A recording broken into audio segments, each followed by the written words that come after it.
Leadership féminin pour un futur égalitaire dans le monde de la COVID-19, c'est le thème retenu par les Nations Unies pour célébrer la Journée internationale des femmes édition 2021. Un thème qui veut non seulement attirer l'attention sur les efforts conjugués fournis par les femmes pour façonner un futur et une relance plus égalitaire suite à la pandémie de COVID-19, mais surtout sur les lacunes à combler.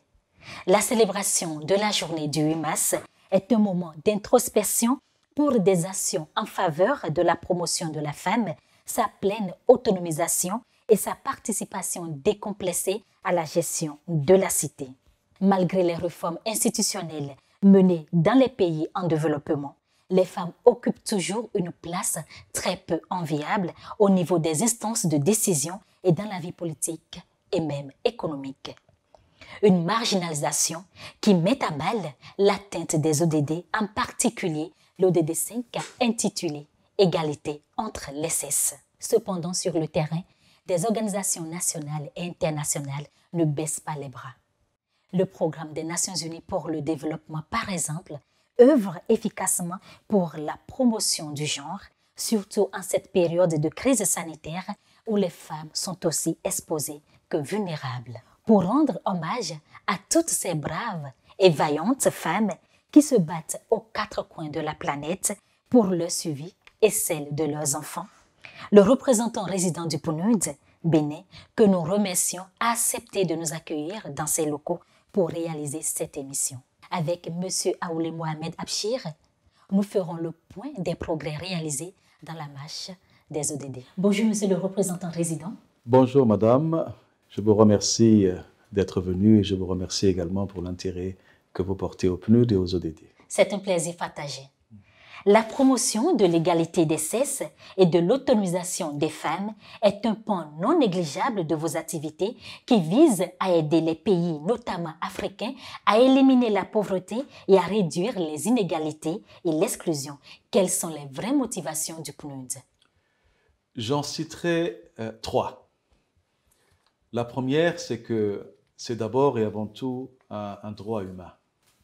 Les femmes et les filles doivent pleinement jouir de leurs droits. C'est la première raison. La deuxième raison, c'est que je pourrais d'ailleurs vous retourner la question, est-ce qu'un pays peut se passer de la moitié de sa population? Pas du tout. Est-ce qu'un pays peut avancer et faire des progrès sans la moitié de sa population? Pas du tout. C'est exactement, je crois, ce qu'on est en train d'essayer de tenir compte de ce paramètre très important. Et d'ailleurs, des études que nous avons réalisées en 2016 ont montré que c'est le manque à gagner de la non-implication des femmes dans les programmes de développement qui se chiffre à peu près à 95 milliards de dollars par an pour l'Afrique subsaharienne. L'Afrique subsaharienne perd chaque année 95 milliards de dollars pour la non-implication, enfin non-implication, la faible implication, je dirais, des femmes sur les questions de développement. C'est à peu près 6% du PIB des pays. C'est énorme. Donc, pour nous, c'est d'abord et avant tout aussi une question de développement. Impliquer les femmes, c'est la clé de tout progrès. Troisièmement, et je crois que c'est important aussi, c'est l'effet, je dirais, multiplicateur. Appuyer les femmes, appuyer les filles, ça a des implications au-delà de la personne. Ça a des implications pour les femmes, évidemment, mais ça a des implications pour les familles, ça a des implications pour les communautés, et comme je l'ai montré, ça a des implications très fortes aussi pour le progrès dans un pays. Et adresser cet ODD en particulier permet également d'adresser tous les autres ODD, les objectifs de développement. Donc je crois qu'avec des actions dans ce domaine, on est capable aussi de faire des progrès dans tous les autres ODD. Je crois que c'est très important. C'est les trois éléments que je voulais mettre en exergue. Et pour faire ce progrès, quelles sont les stratégies que vous mettez en œuvre? Il y a plusieurs stratégies. Je dirais la première est au niveau stratégique d'abord. En tant que PNUD, mais je crois que c'est exactement la même chose aussi pour tout le système des Nations Unies. Et d'ailleurs, nous ne sommes pas les seuls. Il y a d'autres partenaires aussi au niveau du système des Nations Unies, les partenaires techniques et financiers qui sont impliqués dans cette thématique aussi. C'est que l'égalité homme-femme est une problématique transversale dans tout ce que nous faisons, au niveau stratégique et au niveau opérationnel. Nous en tenons compte, c'est, je dirais, un élément très important de toute notre programmation. Nous l'avons ici à l'esprit tous les jours. Je crois que c'est très important. La deuxième chose, et je crois que je l'ai dit quand je répondais à votre première question, c'est que pour nous, l'autonomisation des femmes, c'est la clé du développement. Donc nous en faisons déjà un principe de base dans toutes les actions que nous sommes en train d'entreprendre. Troisièmement, et je crois que c'est très important, c'est enlever tous les obstacles. On ne peut pas tout enlever, mais en tout cas tenter d'enlever tous les obstacles, qu'ils soient culturels, qu'ils soient historiques, qu'ils soient également des obstacles au niveau économique, pour que la femme et les filles puissent pleinement jouir de tous leurs droits, qu'elles puissent contribuer à travers le leadership au développement économique des pays. Quatrièmement, une fois qu'on a en tout cas tenté d'enlever ces obstacles, et je vous assure, certains ne sont pas très faciles, sont très ancrés, donner des opportunités. Il faut qu'on puisse offrir des opportunités aux femmes. La première de ces opportunités, c'est bien sûr leur donner des opportunités en termes d'emploi décent, d'emploi durable. C'est ce que nous essayons de faire à travers ces interventions. Ensuite, c'est appuyer toutes les actions destinées à promouvoir la participation de la femme. Il faut que la voix de la femme soit entendue. Il faut que la femme ait sa place là où les décisions sont prises et qu'elle puisse participer à l'élaboration, à l'orientation de toutes les actions qui sont faites au niveau national. Je crois que c'est très, très important et c'est l'une des actions sur lesquelles nous assistons également. La participation, la voix de la femme et également les opportunités qu'on essaie de créer au niveau de l'emploi. Pour que la femme ait sa place dans les instances de décision, qu'est-ce qu'il faut faire concrètement? Parce que nous avons constaté que les femmes, la représentation des femmes au sein de ces institutions, elle est très minimale. Il y a, je crois, des actions à plusieurs niveaux. D'abord, tout le plaidoyer et sensibilisation que nous sommes en train de faire, je crois que c'est très important. Il y a des pays, je ne dis pas que c'est le cas du Bénin, il y a des pays où les femmes ne sont même pas au courant de tous les droits qu'elles ont. Donc je crois que c'est très important de continuer ce travail de sensibilisation. Ensuite, c'est de travailler conjointement avec la partie nationale, avec le gouvernement, en ce qui concerne les textes. Et beaucoup de progrès ont été établis dans le cas du Bénin, les textes législatifs au niveau de la Constitution, pour que ces éléments soient vraiment inscrits dans le texte et pour que ça ne soit pas quelque chose qui est fait, je dirais, de manière ad hoc, parce que quelqu'un veut le faire, mais il faut que ça soit une partie intégrante des textes du pays. Dernièrement, je crois essayer de leur donner un peu ces opportunités pour qu'elles puissent s'exprimer, pour qu'elles puissent partager leurs idées et leurs ambitions. Et justement, le thème retenu pour la Journée internationale des femmes, édition 2021, est en parfaite cohérence avec le thème prioritaire de la 65e session de la Commission de la condition de la femme. Deux thèmes qui aspirent à faire de l'égalité des sexes une priorité mondiale. Le choix du thème de cette année est-il fortuit, vous le pensez? Comme vous le savez, Covid a eu un impact énorme sur les femmes. Et quand je dis les femmes, je parle particulièrement de toutes les populations vulnérables. Covid a mis en exergue tout ce qui ne fonctionnait pas dans nos sociétés. Covid a mis en exergue les vulnérabilités qui existent. Ailleurs, dans d'autres pays, très souvent, ce sont les minorités qui ne sont pas protégées, qui sont celles qui ont le plus subi le choc. Les femmes sont sur la ligne de front. Elles ont été impactées à plusieurs niveaux. D'abord et avant tout, je dirais sur le plan économique. En Afrique, le secteur informel est très important et représente plus de 60% des activités économiques. Les femmes jouent un rôle très important dans le secteur informel. Donc, elles ont été impactées quand on a mis en place les mesures pour Covid. Deuxièmement, sur le plan social. À cause également des mesures de confinement qui ont été prises, on a assisté dans certains pays, je pense au Bénin aussi, à une recrudescence, par exemple, de certains types de violences qui ont augmenté en nombre. On a assisté dans certains pays, parce que les écoles étaient fermées, les filles sont restées à la maison, on a assisté à un très grand nombre, je dirais, de grossesses précoces. Ouais. Donc, je crois que le thème de cette année permet trois choses. La première, c'est évidemment de célébrer le rôle des femmes, et je ne crois pas que ça doit être seulement l'activité d'une journée. Je crois qu'il faut célébrer la femme. Ça doit être une activité de tous les temps. Toute l'année, je pense, pendant toute notre vie. C'est aussi pour nous une opportunité d'attirer l'attention des décideurs et des gouvernements pour leur montrer la nécessité, je dirais, de repenser le futur.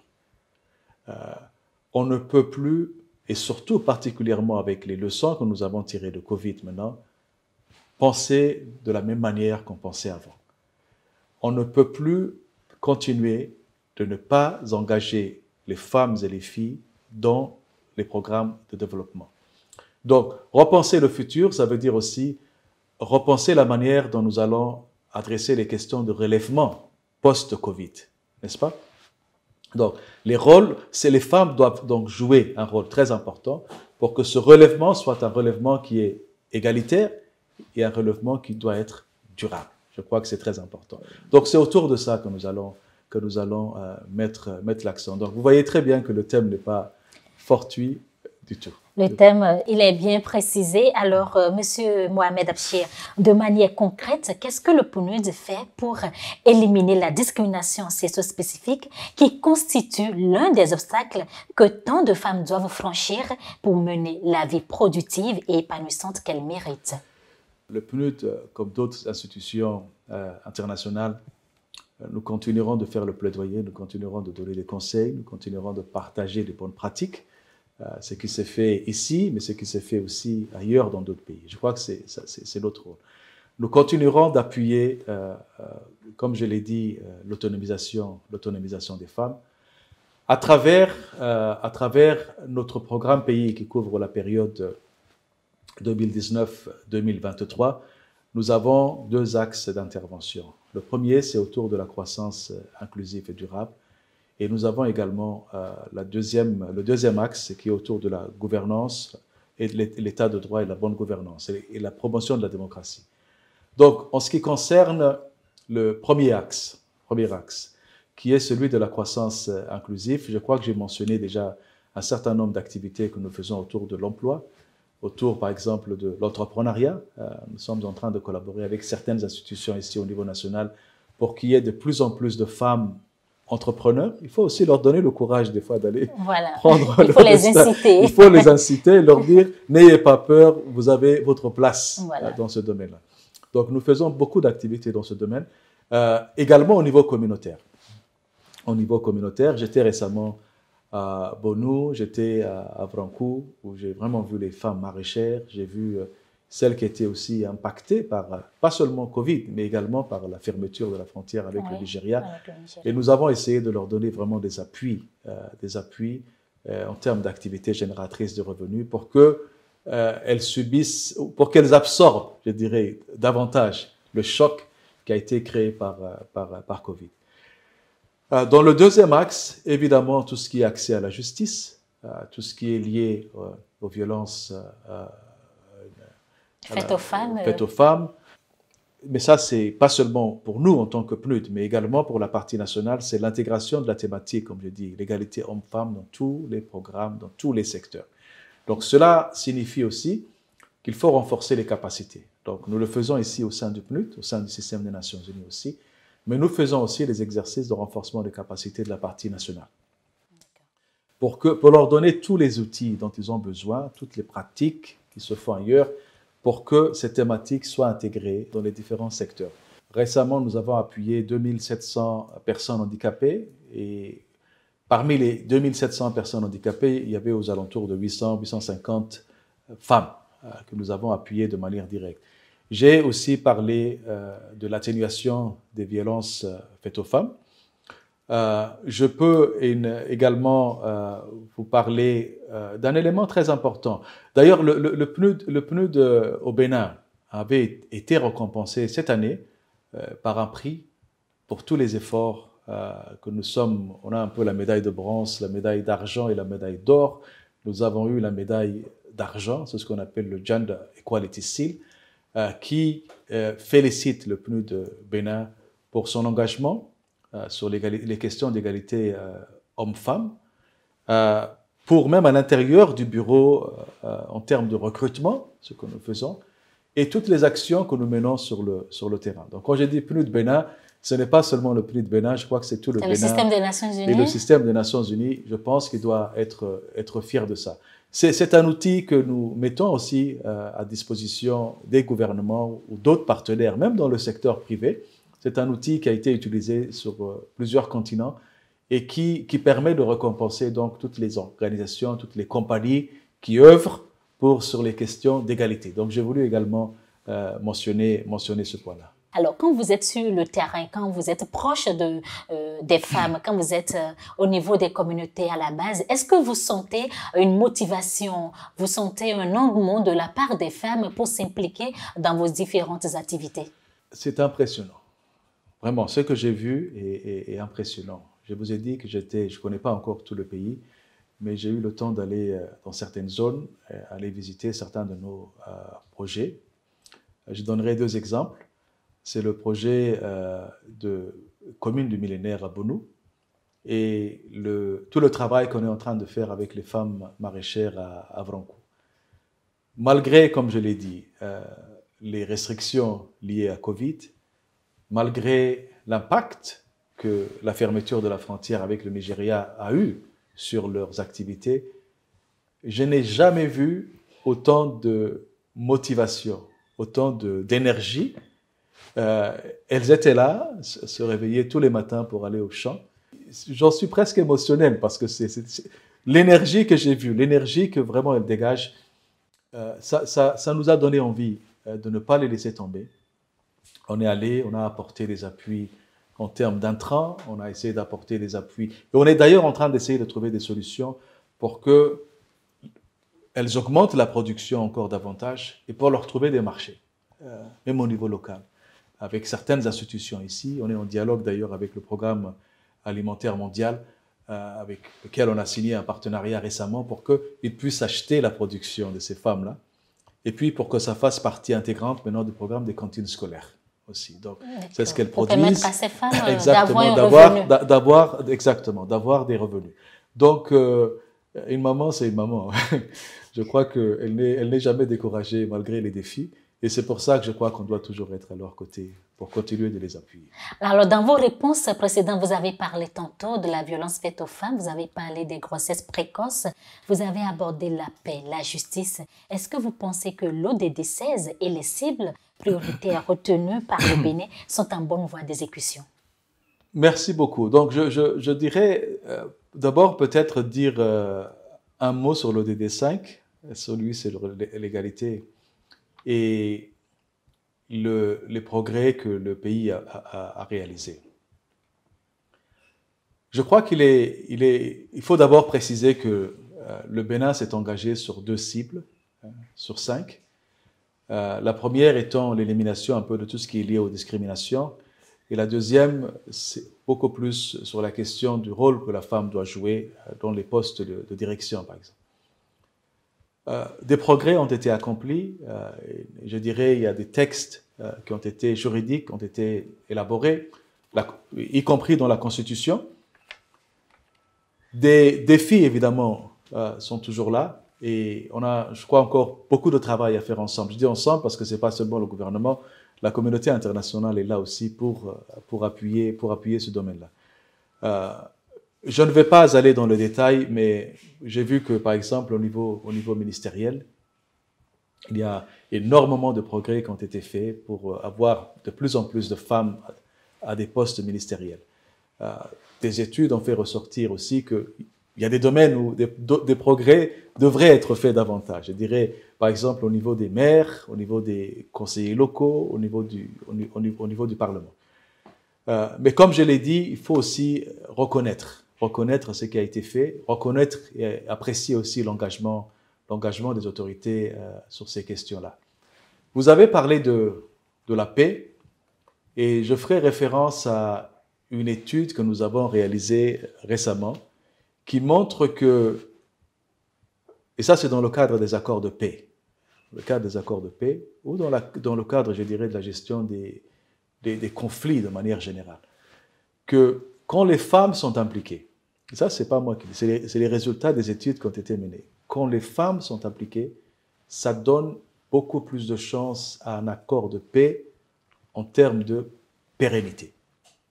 Pour être précis, ça donne 35% de chances de plus pour que ça dure plus de 15 ans. Est-ce qu'on peut se passer des femmes? Pas du tout. Les femmes sont toujours là, sont donc, au cœur. l'ODD 5, comme je l'ai dit, évidemment, le promouvoir, c'est aussi contribuer à tous les autres ODD, y compris à l'ODD 16 que vous avez mentionné, tout en appréciant le rôle que la femme joue dans le domaine économique, je crois qu'on en a parlé, mais le rôle fondamental qu'elle peut jouer sur les questions de paix. Et je crois le voir en regardant un peu la télévision béninoise ces derniers jours, toutes les activités qui sont réalisées autour de la paix et le rôle que la femme est en train de jouer. Je crois que c'est quelque chose qui est très, très visible et que nous encourageons. À l'occasion de la journée du 8 mars, y a-t-il des actions que vous comptez mener à l'endroit des femmes ou un message particulier à adresser à la jeune féminine? Je dirais les actions, ce sont les actions de sensibilisation. Nous allons continuer les actions de plaidoyer.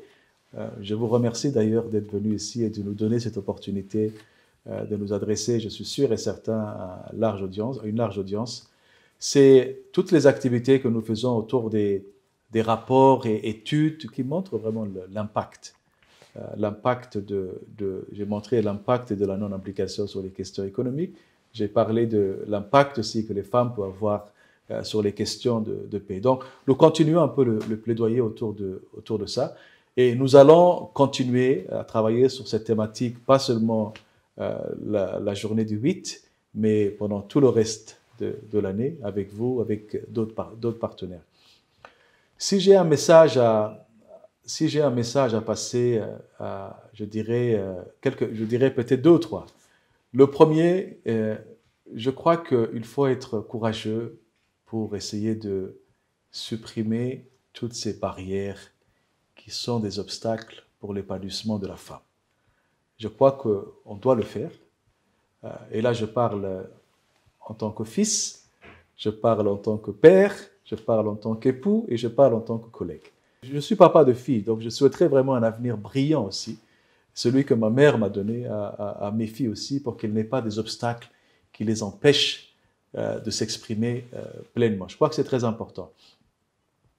La deuxième chose, c'est que, et dans le cadre, pour rester un peu dans le cadre de Covid, je crois que toutes les analyses que nous avons faites montrent très clairement la nécessité vraiment de repenser la manière que nous sommes en train de réfléchir, que nous sommes en train de faire nos programmes, et que si nous voulons un relèvement qui est égalitaire, qui est durable et qui est juste, la femme doit jouer un rôle central sur cette question-là. Et ensuite, peut-être à vous, la presse, de continuer de parler de cette thématique. Je crois que vous avez un rôle très, très important. On vous écoute dans toutes les communautés. Je crois que c'est important de continuer de faire le plaidoyer sur ces questions-là. 2 chiffres avant que nous finissions cet entretien. Le premier, c'est le chiffre de 130 années. C'est les estimations qui ont été faites pour arriver à une parité, je dirais, totale au niveau des chefs d'État et chefs de gouvernement. C'est-à-dire pour qu'on ait autant d'hommes et de femmes chefs d'État. Et puis le chiffre de 260 à peu près, années, d'accord, pour qu'on ait une égalité au niveau économique. Je suis sûr et certain que le Bénin n'aura pas besoin de chiffre de 130 années et 267 ans pour arriver à cette égalité. Donc, merci pour l'entretien. Vive les femmes et vive le Bénin et vive la coopération internationale. Merci beaucoup, monsieur le représentant, résident du PNUD. Merci de nous avoir accueillis dans vos locaux pour réaliser cette émission. Vous êtes avec nous pour mieux célébrer la femme désormais. Et nous saurons davantage avec vous que les femmes vont occuper de plus en plus des places au niveau des instances de décision. Chers internautes, ainsi s'achève cette émission consacrée à la Journée internationale des femmes, édition 2021. Je vous retrouve pour l'année prochaine. Merci.